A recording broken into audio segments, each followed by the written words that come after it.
Let me show you how to take full control of the growing process. You can easily grow strong, healthy, vibrant seedlings with no guesswork.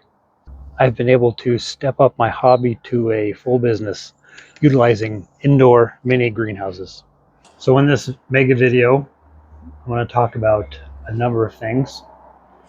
Benefits of using mini greenhouses, choosing a greenhouse that's right for you, finding a good location for your mini indoor greenhouse, the necessary equipment that you're going to need for this new hobby. I'll cover how to actually grow your seedlings successfully. And then finally, we're actually going to set up your greenhouse station so you can get going this spring. So let's talk about the benefits of using indoor greenhouses. First of all, the most important thing is that you are providing a very controlled environment. You will be able to give the seedlings exact temperature that they need, which is between 68 degrees, 72 degrees, around there. You can't do that outside. You can't do that in direct sowing. Critters can come and nibble on your sprouts. So your environment is entirely controlled in here, and you will get as good a growing environment as possible. These are also pretty space saving. Its footprint is 2 foot by 3 foot. You could put two of these in a closet if you want. You could put these in a nook. You could put these in an RV. The biggest benefit that you'll realize when you use greenhouses like this is that the seedlings will grow as quickly as possible, and they will grow as robust and strong as possible. You're going to be providing them with everything that they need: perfect humidity, perfect warmth, perfect light, and you will be up to your necks in seeds and in seedlings before you know it. Also, one of the last steps of growing seedlings is when you have to harden them off. When they graduate from your greenhouse, when they have to face going outside, you can really you can ease the process of hardening off so much easier using these guys. So what size of greenhouse do you think you are going to want to get? Well, it depends on a number of factors.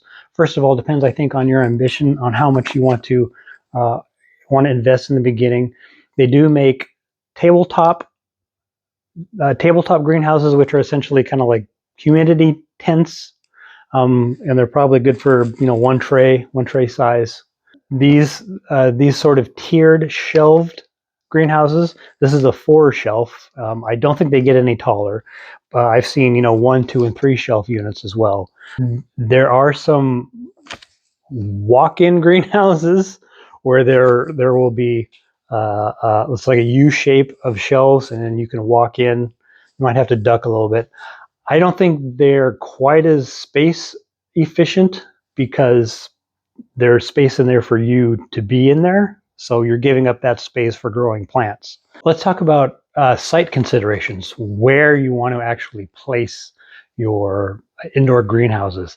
I have 4, like a mnemonic: TAMP, temperature, air circulation, mess, and power/water. Temperature. You want to, at the beginning, when we're dealing with seedlings, you want them to experience a consistent temperature, nothing extreme, that will probably preclude you putting them outdoors. An indoor, I'm in my garage. A basement would work very well. Here in the garage, I don't think it gets to be any colder than 50 degrees. For their first month, their first 6 weeks, they can't really be outside. That's a little too bitter, and or it's too expensive for you to heat them when they're outside. Airflow. There needs to be a little bit of air circulation, or at least the ability. That's why the mini greenhouses that I use that are zippered, I like it that I can open them up easily and put a fan somewhere in the room, and that works out very well. Airflow will help to lessen mold and mildew. You might see that on the top of the plant soil. Mess. We're dealing with a lot of cups of dirt, and we're also dealing with a lot of moisture buildup on the insides. This is going to be nice and warm, and it's going to get humid, and there's going to be quite a bit of moisture buildup. The important thing to remember with that is that the base, wherever you put it, don't put it on nice carpeting, or if you're going to put it on carpeting that is okay that it gets gross or at least wet. It's just going to happen. I found that using some trays, some plastic trays underneath, work really well to kind of corral it. Using just towels, it's just going to be really moist. But if you use plastic trays, boot trays or a mudroom tray that it can go in is a really good option. Depending on your electrical system in your house, um, this a greenhouse like this with 4 tiers, it's going to have 8 LED grow lamps on it, and it's also going to have 4 heat mats. You can have one of these shelving units with their attendant heat mats and grow lamps mounted per circuit. If you were to add another one, that might be pushing your circuit. So let's talk about equipment that you're going to need. First, you're going to need the mini greenhouse, small, maybe a 2-tiered or 4-tiered unit. Cable ties. Cable ties are great to secure components to the frame of the greenhouse. I use them to secure the grow light strips to the shelves, and also to just kind of keep the electrical cords tidy within. Self-watering trays. These are really crucial to have. They have a ridge at the bottom, and they raise the seedling cups up a little bit so that they're not always sitting in water. They will water themselves. You will want to have a thermometer, either an analog, one that is made for plant use, or a digital one. Sometimes these will have both temperature and humidity probe inputs. Those are really handy. Electrical timer. You will use this to plug the grow lamp strip into, and then you can set the light schedule. Grow mats, I highly recommend the adjustable kind. I use these full spectrum light strips. They've worked great for me. This will be the 4th year that I'm using them. They do put out a little bit of warmth. Seedling containers, lots of different options. You can use these peat cups, like Jiffy cups, recycled used planting containers. You can also make your own using newspaper or thick craft paper. And I've got a little video on making these. And last but not least, you will need some seedling potting mix. I've been using Miracle Grow for a long time. These 8-quart bags are like $5-6 each. So now let's move on to the fun part. Let's talk about growing your seedlings. There are a number of different cups or different vessels that you can use. And peat cups, you might think of them as like Jiffy cups. These are these little containers. They have a little drainage at the bottom there. And the good thing with these is that when your seedlings are to the size where they need to be transplanted or taken outside, you just take the whole cup and plant it. And this will, after a while, dissolve. Something that is kind of fun to do, and it's free, is you can make your own seedling cups. This is used. I used craft paper. This isn't butcher block. It's like craft paper. This is actually the paper that comes when Amazon sends you something in boxes, and they'll use like a void fill, or they'll use some sort of padding. I just saved this. I cut a strip, a thin strip about 8 inches wide and about 10 inches long. You wrap that around a cylinder. A thin cylinder, a narrow cylinder is probably best. So when you form this paper around the cylinder, you will then take it to the sink and moisten it for a few seconds. Get it moist so that it's pliable. 2 inches extra on the ends of the can. You want to fold that over and then take it out. And I did this about 24 hours ago. So it takes about 24 hours to dry nicely. And I've raised many seedlings. I've used newspaper. I've used like double sheets of newspaper. Work pretty well. You can also reuse annual pots. I think these are 3-inch pots. A lot of the big box stores, the nurseries and the hardware stores, they will have an area where they collect used ones.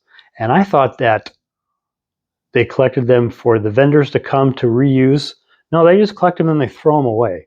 So if you introduce yourself to like the garden store manager, say I could really use those, they'll probably be very happy to let you take as many as you can. Another really good item to use for seedling containers are milk cartons, soy milk, almond milk, chocolate milk cartons. Yogurt cups are a really good size too for putting in 3-4 seeds in one little container. Make sure that you poke the bottom for some drainage. I've found that I can buy these used seedling trays from large nurseries. They use these. I mean, they're not quite perfect, and it doesn't really matter if they're dirty. I mean, plants grow in dirt, right? But just hose them out. I clearly haven't hosed these out. I'm going to use these. I grew verbenas in these last year. But these are really nice to use. It's a really good size. This is a 7x3, so it's a 21 cell. Have the same plant in the entire tray, especially if you're using like these cells. It isn't so much a deal if you have individual cups, but if you put a few different kinds of plants in these pots, or particularly in like these grow cups, these cells, they won't grow at the same rate. So you'll have some tall ones that will have to be transplanted now, and some others that are just kind of tardy. So you're going to have to really mess with. I mean, it's not that hard, but you will have to deal with mismatched growing rates of growth, and that's a hassle. Probably this will be the 4th season that I'm using this. There is the Ohu. This will be the 4th season that I'm using these. They hold up very well. I have the door up. I really like the zipper function. It makes it real easy to get into most of the time when your plants are growing. This is going to be, you're going to have this down sealed so that you maintain warmth and moisture, and they'll be very happy in there. It's very easy access. You can, when you want to water them, you want to open it up for a little bit of airflow every now and again, which is important. Put 2 on the essentially on the ceiling of the shelf below it, and I have only been using 1 lamp, but I decided to step it up this year.